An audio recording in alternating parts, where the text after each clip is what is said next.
Hello guys, welcome to only UPSC. आप लोगों का बहुत बहुत स्वागत है करेंट अफेयर्स के इस सीरीज़ में। आप लोगों के लिए आज का ये सेशन 3 और 4 अप्रैल का करंट अफेयर्स कवर करेगा। तो चलिए आगे बढ़ते हैं और देखते हैं आज के करंट अफेयर्स में क्या है। तो ये 3 अप्रैल का द हिंदू का न्यूज़पेपर है। इसमें जो सबसे पहला न्यूज़ था इम्पॉर्टेंट, वो था इरविकुलम नेशनल पार्क के बारे में। इरविकुलम नेशनल पार्क कहाँ स्थित है? तो केरला में स्थित है। और ये किस लिए फेमस है? तो नीलगिरी ताहर के लिए फेमस है। ठीक है, आपको ये टर्म याद रखने हैं। नीलगिरी ताहर के लिए जो फेमस पार्क है वो इरविकुलम नेशनल पार्क, वो केरला में है। तो अभी ये न्यूज़ में क्यों आया है?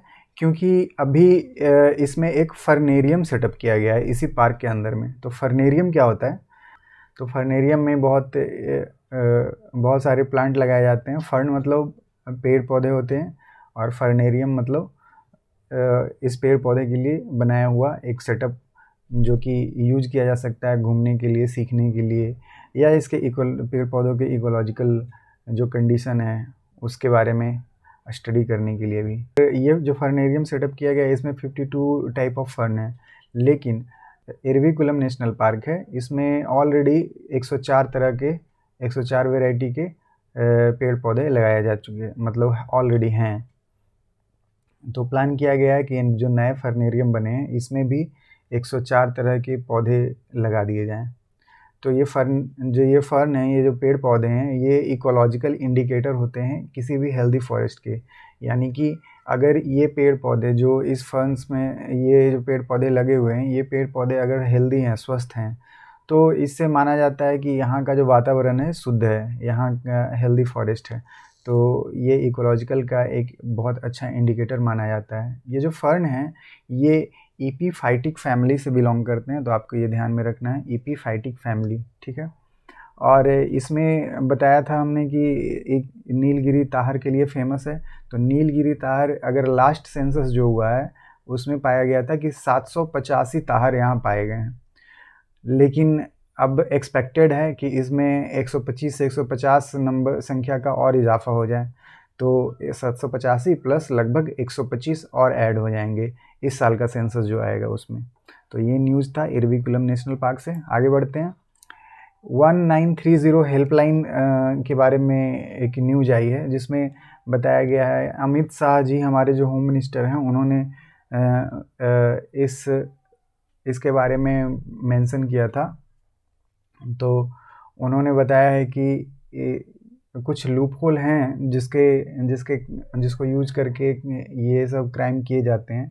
फाइनेंशियली फ्रॉड वाले जो क्राइम होते हैं, आपने सुना होगा कि किसी को फ्रॉड कॉल आया, उनके बैंक अकाउंट से पैसे कट गए, या किसी ने गलती से कोई फेक एप्लीकेशन इंस्टॉल कर लिया, तो इसकी वजह से उसके पैसे कट गए।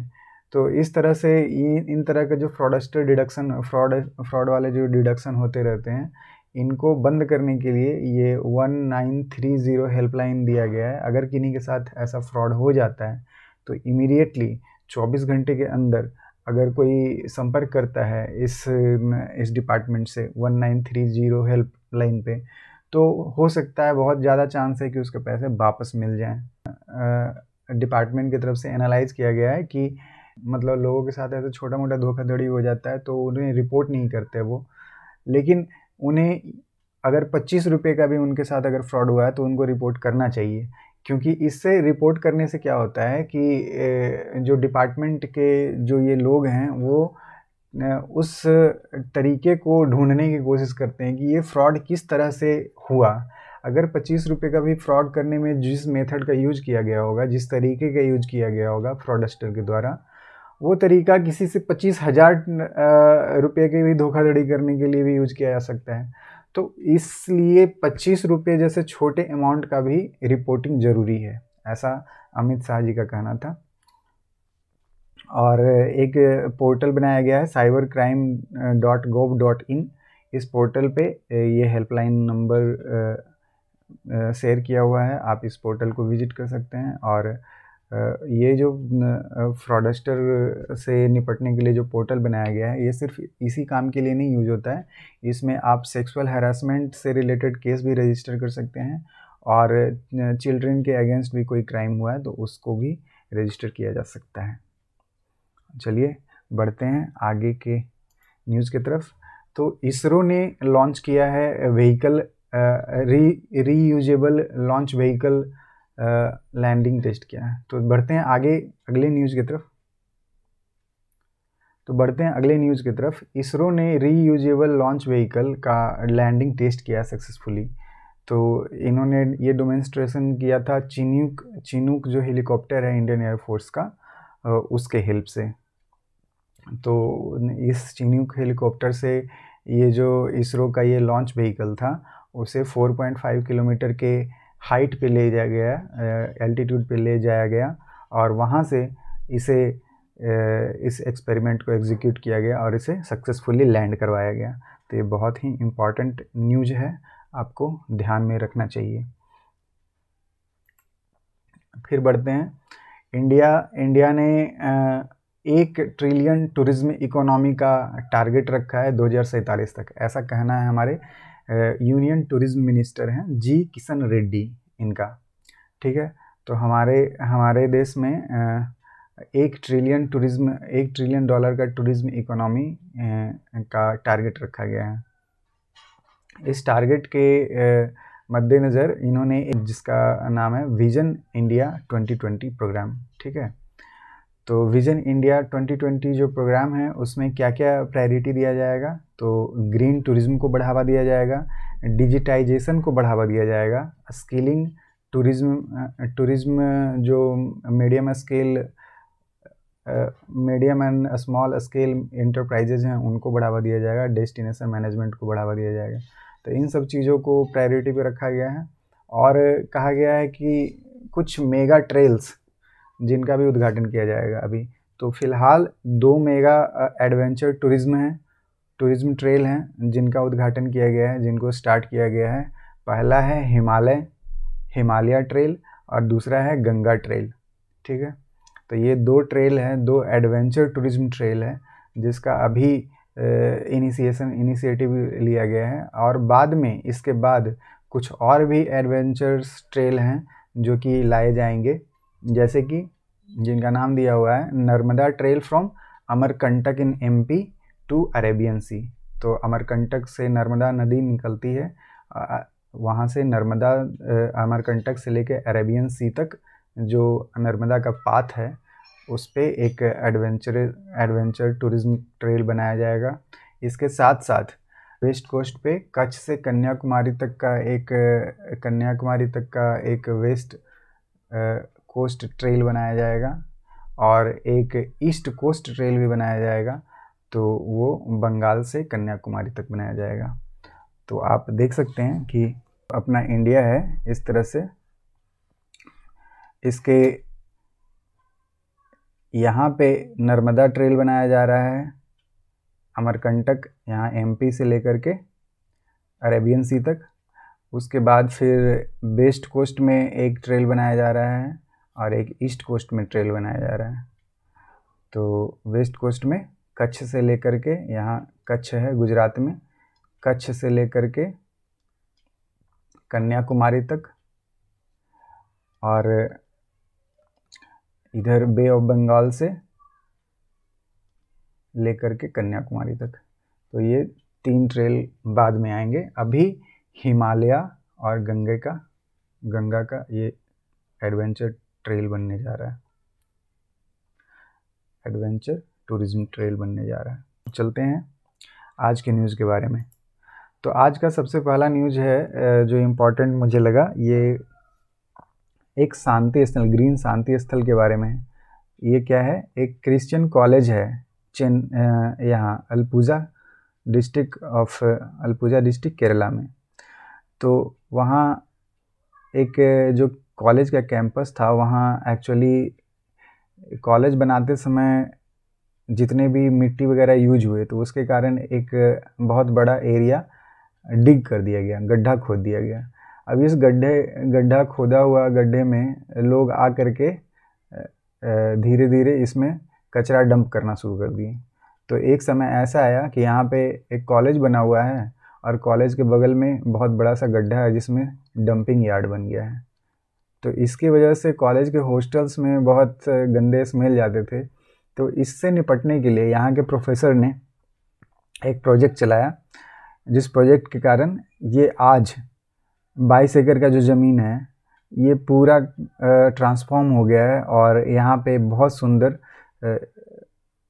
ये बन गया है, बहुत सुंदर एक लस ग्रीन शांति स्थल बन गया है, जिसे लोग दूर दूर से आते हैं देखने के लिए, यहाँ पे सीखने के लिए।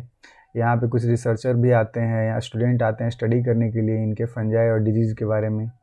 तो ये जो इनिशिएटिव था, ये जो प्रोजेक्ट था, ये किन के अंडर में किया गया था? तो 2013 में ये जो बायोडाइवर्सिटी ग्रो प्रोजेक्ट स्टार्ट किया गया था under the biodiversity conservation project of Kerala state biodiversity board के अंडर में, ठीक है। और इसमें किस तरह से ये स्टार्ट हुआ, किस तरह से इस प्रोसेस को किया गया, तो इसमें स्टार्टिंग में 74 मेडिसिनल प्लांट लगाए गए और धीरे धीरे बहुत सारे प्लांट लगाए गए जो कि यहाँ पे 27 नक्षत्र से एसोसिएटेड जितने ट्रीज हैं उनको स्टार्टिंग में यूज़ किया गया था। और दूसरा मेथड है, एक और इसी तरह का प्रोजेक्ट था जिसमें यूज़ किया गया था मियावाकी कॉन्सेप्ट। तो मियावाकी कॉन्सेप्ट भी इसी तरह का मेथड है जिसमें एक बंजर ज़मीन होता है, उसको फिर से किस तरह से हम ज़्यादा फर्टाइल बनाते हैं, उसमें पेड़ पौधे उगाते हैं नेचुरल तरीके से। तो ये मियावाकी कॉन्सेप्ट है।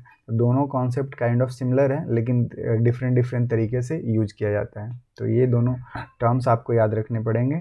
27 नक्षत्र से रिलेटेड जितने ट्रीज हैं उसको यूज किया गया यहाँ पे, और मियावाकी कॉन्सेप्ट एक विद्यावनम नाम का एक प्रोजेक्ट था जिसमें यूज किया गया, उसको फर्टाइल बनाने के लिए किया गया। फिर आगे चलते हैं। ये एक पिटीशन डाला गया था जिसमें कहा गया था इलेक्शन कमीशन को बोला गया था कि इलेक्शन कमीशन बैन करे वैसे डिस्क्वालीफाइड MP MLA को जो कि 10th शेड्यूल के कारण, एंटी डिफेक्शन लॉ के कारण ये डिस्क्वालीफाइड हो गए हैं। उनको 5 सालों के लिए इलेक्शन कमीशन बैन करे। लेकिन इलेक्शन कमीशन का कहना है, सुप्रीम कोर्ट में इलेक्शन कमीशन ने अपना तर्क दिया कि इसके पास ये अथॉरिटी नहीं है, संविधान के हिसाब से इसको नहीं दिया गया है। आर्टिकल 191 आर्टिकल 191 का 1E क्लाउज जो है उसमें बताया गया है कि 5 साल का बैन तो कर सकते हैं डिस्क्वालीफाइड मेंबर को, लेकिन इसके लिए जो ग्राउंड होना चाहिए वो डिसाइड करेगा। वो कौन डिसाइड करेगा? वो पार्लियामेंट डिसाइड करेगी। वो इलेक्शन कमीशन के परव्यू में नहीं आते हैं ये बातें। तो जो भी आपको याद रखना है कि आर्टिकल 191 का 1E क्लाउज क्या कहता है। तो इसमें कहा गया है कि वैसे मेंबर जो लेजिस्लेटिव असेंबली या लेजिस्लेटिव काउंसिल के जो मेंबर हैं इनको डिस्क्वालीफाई किया जा सकता है। किस ग्राउंड पे? तो ground of office of profit, या उनका अनसाउंड माइंड हो, या अनडिस्चार्ज्ड सॉल्वेंट हो वो, या नॉन सिटीजन हो, या वॉलेंटरली किसी और फॉरेन स्टेट का वो सिटीजन एक्वायर कर लिए हों, या कुछ ऐसे इंस्टीट्यूशन से फॉरेन स्टेट जुड़े हों जो कि फॉरेन स्टेट से ताल्लुक़ रखता हो। तो इन आधार पे इनको डिस्क्वालीफाई किया जा सकता है, ऐसा कहना है आर्टिकल 191E में। तो इलेक्शन कमीशन के लिए आर्टिकल आपको याद रखना चाहिए। इलेक्शन कमीशन का आर्टिकल है आर्टिकल 324। तो 324 to 329 आर्टिकल बिलोंग करता है इलेक्शन कमीशन ऑफ इंडिया से। चलिए आगे बढ़ते हैं। अभी न्यूज में आया है स्वनिधि स्कीम के बारे में। तो स्वनिधि स्कीम कोविड के दौरान स्टार्ट किया गया था। कोविड में जो गरीब लोग थे उनके लिए ये स्कीम स्टार्ट किया गया था, उनको फिर से उनके बिजनेस को स्टार्ट करने के लिए। तो ये एक माइक्रो क्रेडिट स्कीम है, आपको इसके बारे में जानना है। ये लॉन्च किया गया था 2020 में।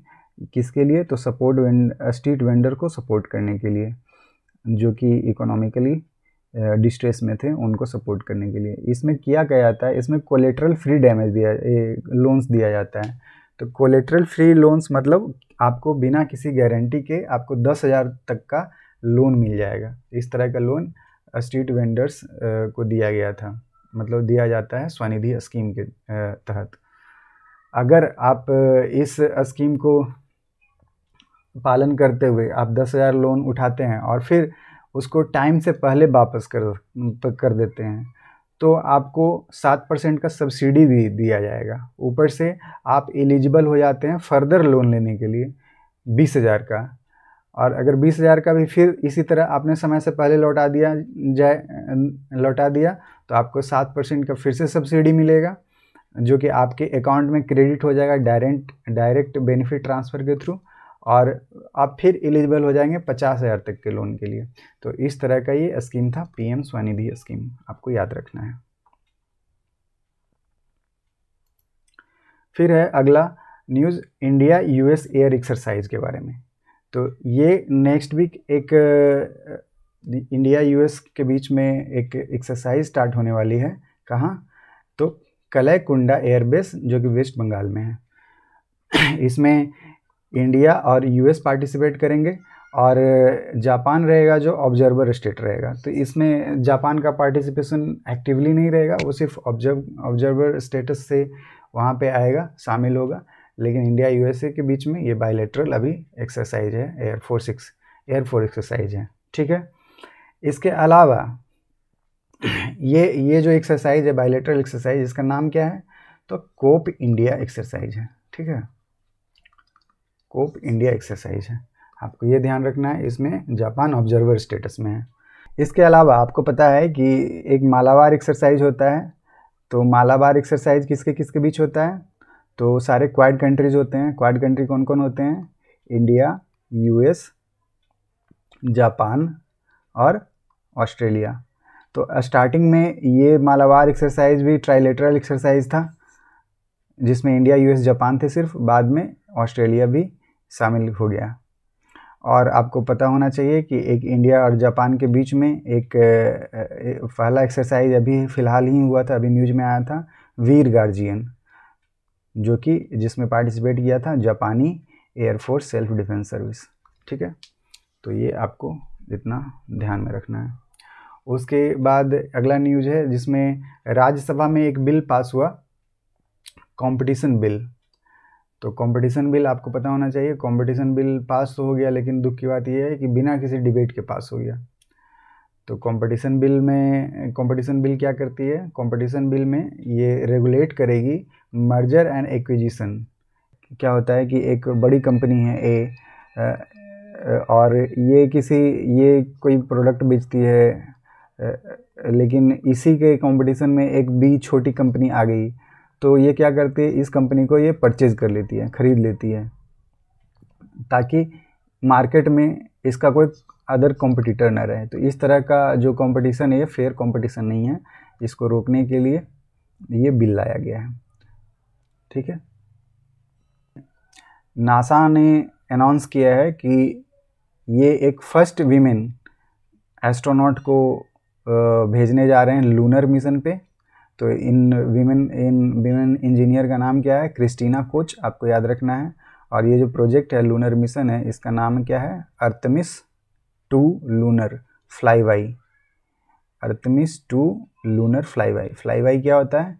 मान लिया ये मून है, तो मून के चक्कर लगा करके ये सैटेलाइट अगर वापस आ जाता है अर्थ पे, ये अर्थ है, और अर्थ से मून पे किसी को भेजा जाता है और ये फिर से वापस आ जाता है चक्कर लगा के, बिना इस पे उतरे हुए, तो इसको कहते हैं फ्लाईबाई।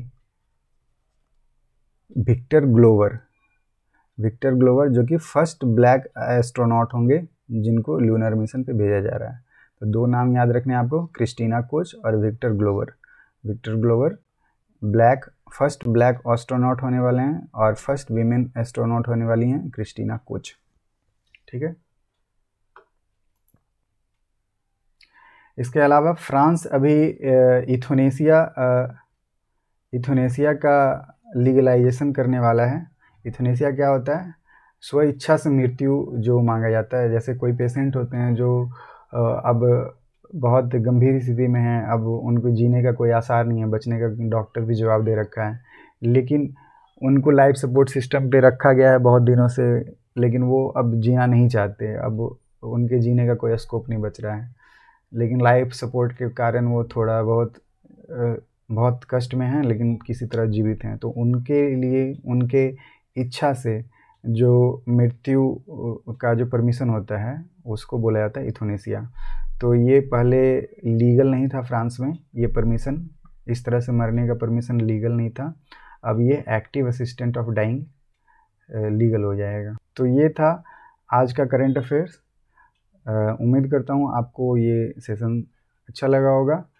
तो चैनल को सब्सक्राइब और लाइक कीजिए और कमेंट में बताइए कि आपको कैसा लगा ये सेशन। तब तक अपना ख्याल रखिए और पढ़ते रहिए। धन्यवाद।